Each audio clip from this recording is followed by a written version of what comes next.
উন্নয়নের এই যুগেও যেখানে বদলে যাচ্ছে চারপাশ, সেখানে একটি গ্রামীণ সড়কের কাছে এসে থমকে গেছে সাধারণ মানুষের হাজারো স্বপ্ন। প্রতিদিনের যাতায়াত যেখানে স্বস্তি হওয়ার কথা, সেখানে এক বুক আতঙ্ক আর চরম দুর্ভোগ নিয়ে পথ চলতে হয় হাজারো মানুষকে। কুড়িগ্রাম জেলার উলিপুর উপজেলার দুর্গাপুর ইউনিয়ন। এই ইউনিয়নের ৪ নং ওয়ার্ডের যমুনা কামারপাড়া থেকে যমুনা মাসানকুড়া পর্যন্ত সড়কটি আজ দীর্ঘদিন ধরে এলাকাবাসীর জন্য এক চরম ভোগান্তির নাম। সামান্য একটু বৃষ্টি হলেই পুরো সড়কটি রূপ নেয় এক মরণ ফাঁদে। যাতায়াতের অযোগ্য হয়ে পড়ে পুরো পথ। মোটরসাইকেল, অটোরিকশা, ভ্যান কিংবা বাইসাইকেল, যে কোনো যানবাহন নিয়ে এই পথে চলা মানেই দুর্ঘটনার মুখোমুখি হওয়া।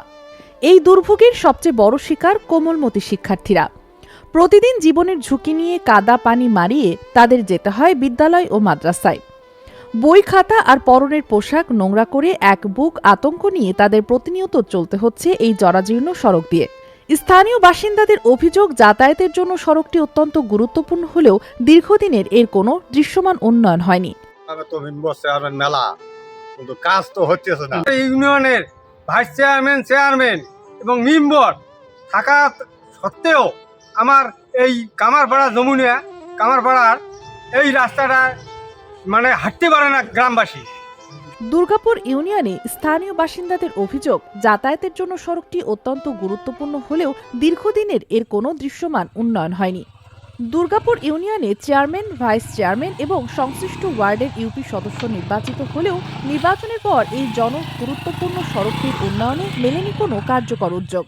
বর্ষা মৌসুম এলেই এই অঞ্চলের মানুষের কষ্ট যেন আকাশছোঁয়।